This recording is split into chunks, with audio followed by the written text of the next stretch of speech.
Hi guys, welcome back to our channel for more Bigg Boss updates. ಈ video ಯಾವ್ದ್ರ ಬಗ್ಗೆ ಅಂದರೆ ಬುಧವಾರ ರಾತ್ರಿ 11 ಗಂಟೆ ವೋಟಿಂಗ್ ರಿಸಲ್ಟ್ ಬಗ್ಗೆ. ಯಾವ ಸ್ಪರ್ಧಿ ಮೇಲಿದ್ದಾರೆ, ಯಾವ ಸ್ಪರ್ಧಿ ಕೆಳಗಡೆ ಇದೆ, ವೋಟಿಂಗ್ ರಿಸಲ್ಟ್ ಎಷ್ಟು ವೇರಿ ಆಗ್ತೈತೆ ಅಂತ ಈ ವಿಡಿಯೋದಲ್ಲಿ ತಿಳಿಸ್ಕೊಡ್ತೀನಿ. ಮತ್ತು ಈ ವಾರದ 5ನೇ ಟಾಸ್ಕ್ ಮುಕ್ತಾಯ ಆಗಿದೆ. ಟಾಸ್ಕ್ ಹೆಂಗಿತ್ತು, ಟಾಸ್ಕ್ನಲ್ಲಿ ಯಾರು ಗೆದ್ರು, ಯಾರನ್ನ ಚೀಟಿಂಗ್ ಮಾಡಿದ್ರೆ ಅಂತ ಈ ವಿಡಿಯೋದಲ್ಲಿ ತಿಳಿಸ್ಕೊಡ್ತೀನಿ. ಯಾರನ್ನ ಫಸ್ಟ್ ಟೈಮ್ ಮಾಡ್ತಾ ಇದ್ರೆ ಲೈಕ್ ಮಾಡಿ, ಶೇರ್ ಮಾಡಿ, ಸಬ್ಸ್ಕ್ರೈಬ್ ಮಾಡ್ಕೊಳ್ರಿ. ಗೈಸ್, ಈ ವಾರದ 5ನೇ ಟಾಸ್ಕ್ ಹೆಂಗಿರುತ್ತೆ ಅಂದರೆ 4ನೇ ಟಾಸ್ಕ್ ಗೆದ್ದಿರುವಂಥ ಅಶ್ವಿನಿ ಮತ್ತು ಧ್ರುವ ಅಂತವ್ರಿಗೆ ಈ ಟಾಸ್ಕ್ ಇರುತ್ತೆ. ಅಶ್ವಿನಿ ಅವರಿಗೆ ಒಂದು ಬ್ಲ್ಯಾಕ್ ಬೋರ್ಡ್ ಕೊಟ್ಟಿರ್ತಾರೆ, ಧ್ರುವ ಅಂತವ್ರಿಗೆ ಒಂದು ಬ್ಲ್ಯಾಕ್ ಬೋರ್ಡ್ ಕೊಟ್ಟಿರ್ತಾರೆ. ಮನೆಯ ಕ್ಯಾಪ್ಟನ್ ಉಸ್ತುವಾರಿ ನೋಡ್ಕೋಬೇಕಾಗುತ್ತೆ. ಇನ್ನು ಮಿಕ್ಕಿರೋ ಮನೇಲಿ ಯಾರ್ಯಾರು ಜನಗಳಿದಾರೋ ಅವ್ರು ಏನು ಮಾಡಬೇಕಾಗಿರುತ್ತೆ, ಗಾರ್ಡನ್ ಏರಿಯಾದಲ್ಲಿ ಒಂದು ಸಿಂಹದ ಲೋಗೋ ಇದೆಯಲ್ಲ, ಅದರೊಳಗಡೆ ಎಷ್ಟೊಂದು ಹೆಸರುಗಳಿರುತ್ತೆ. ಜಂಬದ ಕೋಳಿ, ಸಿಟ್ಟು, ಆ ಥರ ಎಷ್ಟೊಂದು ಹೆಸರುಗಳಿದೆಯಲ್ಲ, ಆ ಹೆಸರುಗಳೆಲ್ಲ ಬೋರ್ಡ್ ಮೇಲೆ ಬರಿಬೇಕಾಗುತ್ತೆ. ಎಷ್ಟು ಜಾಸ್ತಿ ಹೆಸರು ಅಳಿಸ್ತಾರೋ ಅವರು ಗೆಲ್ತಾರೆ ಅಂತ ಈ ರೌಂಡ್ನಲ್ಲಿ ಬಿಗ್ ಬಾಸ್ ಹೇಳಿರ್ತಾರೆ. ಅಂದರೆ ಅಶ್ವಿನಿ ಅವರು ಜಾಸ್ತಿ ಹೆಸರುಗಳನ್ನ ಅಳಿಸಿದ್ರೆ ಅವರು ನೆಕ್ಸ್ಟ್ ರೌಂಡ್ಗೆ ಹೋಗ್ತಾರೆ. ಧ್ರುವ ಅಂತವ್ರು ಜಾಸ್ತಿ ಹೆಸರನ್ನ ಅಳಿಸಿದ್ರೆ ಅವರು ನೆಕ್ಸ್ಟ್ ರೌಂಡ್ಗೆ ಹೋಗ್ತಾರೆ. ಕಂಟೆಸ್ಟೆಂಟ್ಸ್ಗಳೆಲ್ಲ ಫಸ್ಟು ಅಶ್ವಿನಿ ಅವ್ರ ಬೋರ್ಡ್ ಹತ್ರ ಹೋಗ್ಬಿಟ್ಟು ಜಾಸ್ತಿ ಹೆಸರುಗಳು ಬರಿತಾನೆ ಇರ್ತಾರೆ. ಆಮೇಲೆ ಸ್ವಲ್ಪ ಒಂದು 7 8 ನಿಮಿಷ ಆಮೇಲೆ ನೆಕ್ಸ್ಟ್ ಧ್ರುವ ಅಂತವ್ರ ಹತ್ರ ಬೋರ್ಡ್ ಹತ್ರ ಹೋಗಿ ಜಾಸ್ತಿ ಹೆಸರು ಬರೀತಾ ಇರ್ತಾರೆ.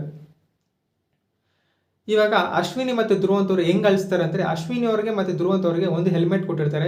ಹೆಲ್ಮೆಟ್ ಮೇಲೆ ಒಂದು ಸ್ಪಂಜ್ನ ಅಂಟಿಸಿರ್ತಾರೆ. ಸ್ಪಂಜು ವೆಟ್ಟಾಗಿರುತ್ತೆ, ನೀರಿಂದ ಅದ್ದಿರ್ತಾರೆ. ತಲೆಗೆ ಆ ಹೆಲ್ಮೆಟ್ನ ಹಾಕೊಂಡು ಸ್ಪಂಜಿಂದ ಏನೇನು ಬೋರ್ಡ್ ಮೇಲೆ ಹೆಸರು ಬರೆದಿರ್ತಾರೋ ಅದೆಲ್ಲ ಅಳಿಸ್ಕೊಂಡು ಹೋಗಬೇಕಾಗುತ್ತೆ. ಯಾರು ಜಾಸ್ತಿ ಹೆಸರನ್ನ ಅಳಿಸ್ತಾರೋ ಅವರು ನೆಕ್ಸ್ಟ್ ರೌಂಡ್ಗೆ ಹೋಗ್ತಾರೆ. ಈ ಕಮ್ಮಿ ಹೆಸರು ಅಳಿಸೋರು ಈ ರೌಂಡಿಂದ ಆಚೆ ಹೋಗ್ತಾರೆ. ಈ ರೌಂಡ್ನಲ್ಲಿ ಜಾಸ್ತಿ ಹೆಸರನ್ನ ಅಳಿಸಿ ಮುಂದಿನ ರೌಂಡ್ಗೆ ಹೋದವರು ಅಶ್ವಿನಿ ಗೌಡ, ಅಂದರೆ 5ನೇ ಟಾಸ್ಕ್ ಗೆದ್ದಿರೋದು ಅಶ್ವಿನಿ ಗೌಡ. ಈ ರೌಂಡ್ನ ಸೋತಿರೋದು ಧ್ರುವಂತವ್ರು. ಇವಾಗ ಏನಾಗುತ್ತೆ ಅಂದರೆ ನೆಕ್ಸ್ಟ್ ರೌಂಡ್ನಲ್ಲಿ ಧ್ರುವಂತ್ ವರ್ಸಸ್ ರಘು ಟಾಸ್ಕ್ ಆಗುತ್ತೆ. ಆ ಟಾಸ್ಕ್ನಲ್ಲಿ ಯಾರು ಗೆಲ್ತಾರೋ ಅವರು ನೆಕ್ಸ್ಟ್ ರೌಂಡ್ಗೆ ಹೋಗ್ತಾರೆ. ಬುಧವಾರ ರಾತ್ರಿ ವೋಟಿಂಗ್ ಟ್ರೆಂಡ್ ನೋಡೋದಾದರೆ 7ನೇ ಸ್ಥಾನದಲ್ಲಿ ರಾಶಿಕಾ ಇದ್ದಾರೆ. ರಾಶಿಕಾ ಅವ್ರಿಗೆ 7.7% ವೋಟಿಂಗ್ ಬಂದಿದೆ. ಸಂಜೆ 7.6, ಅಂದರೆ 0.1% ರಾಶಿಕಾ ಅವ್ರಿಗೆ ವೋಟ್ ಬಿದ್ದಿದೆ. ಇನ್ನು 6ನೇ ಸ್ಥಾನದಲ್ಲಿ ಧ್ರುವಂತ್ ಅವ್ರು ಇದ್ದಾರೆ. ಧ್ರುವಂತ್ ಅವ್ರಿಗೆ 8.1% ವೋಟಿಂಗ್ ಬಂದಿದೆ. ಸಂಜೆ 8 ಇತ್ತು, ಅವ್ರಿಗೂ 0.1% ವೋಟಿಂಗ್ ಜಾಸ್ತಿ ಬಂದಿದೆ. ಇನ್ನು 5ನೇ ಸ್ಥಾನದಲ್ಲಿ ಅಶ್ವಿನಿ ಅವರಿದ್ದಾರೆ. ಅಶ್ವಿನಿ ಅವರಿಗೆ 14.2% ವೋಟಿಂಗ್ ಬಂದಿದೆ. ಸಂಜೆ 14 ಇತ್ತು, ಅಂದರೆ 0.2% ವೋಟಿಂಗ್ ಜಾಸ್ತಿ ಆಗಿದೆ ಅಶ್ವಿನಿ ಅವರಿಗೆ.